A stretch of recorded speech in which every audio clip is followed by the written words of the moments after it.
video in my series of Caching with Cadgerman. I want to talk about geocoins today. I remember my first geocoin that I found. I was actually first to find on a geocache back in, I think, 2007.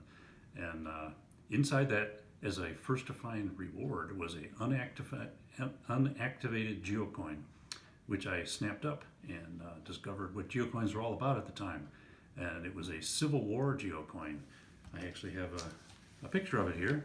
And the reason I have a picture of it is because it disappeared after traveling around through a number of caches for about a year. So it's been gone for a long time. And I thought maybe I shouldn't be putting geocoins, real geocoins, in caches. So I decided to create a collection of them. I probably have over 100 geocoins in a folder that I keep in my closet most of the time. And people hardly ever get to see them. So as an alternative to putting a real geocoin in a geocache, you can release a proxy coin. It's kind of like a copy of the coin. That's this paper with the geocoins printed on it. So what I've been doing is actually photographing both sides of the geocoin, and I end up making a sheet of paper, print it off on my regular printer, and there's a bunch of geocoins that I was going to make, that I made proxies of. And it's very simple to do. Once you cut out the geocoin, like this one here, this is my Civil War geocoin. You can even see the code on it if you would like to discover it. It was a pretty neat, very intricately designed geocoin. Anyway, so people can actually see this coin, what I did, I went out and got these business card laminating pouches. You can get them at any office supply store, Office Max, Office Depot, and such. And what they actually look like is this.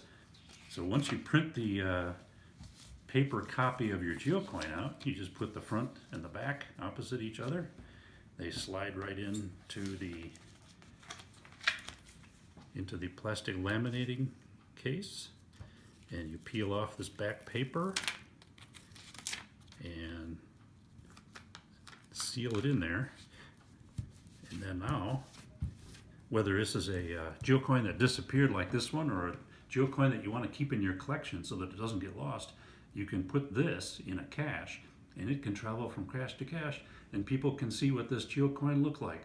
The Civil War series from 2007 or so.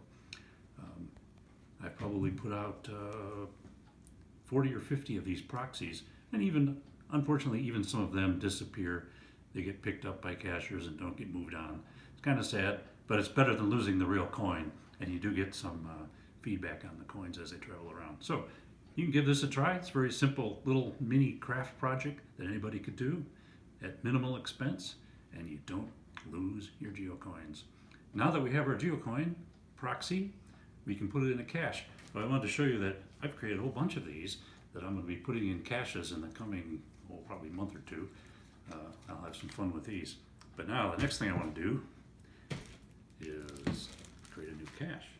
And I've got a bunch of interesting things that I'm going to put in here, including these rubber ducks. We've got one with kind of a mohawk.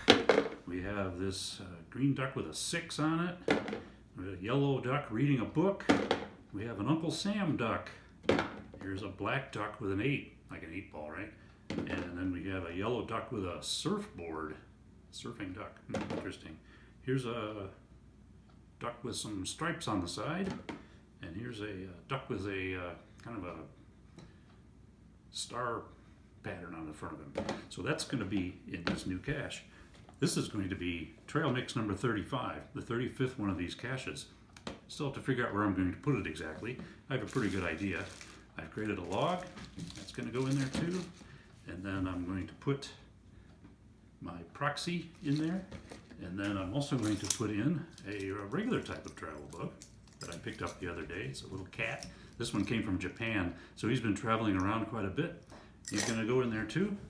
Then I'll pop the top on, and then in a few days I'm going to head out, maybe on a nice cold day, and find a place to hide this cache. I have a place in mind. Not sure exactly where, but probably along the Colorado Trail, so watch for that one. Or maybe by the time you see this video, it will have already been published. We'll see. So thanks for watching. This ends this episode of Caching with Cadgerman, and we'll see you next time. Oh, and by the way, don't forget to subscribe to my channel and watch some of my other videos. So we'll see you next time.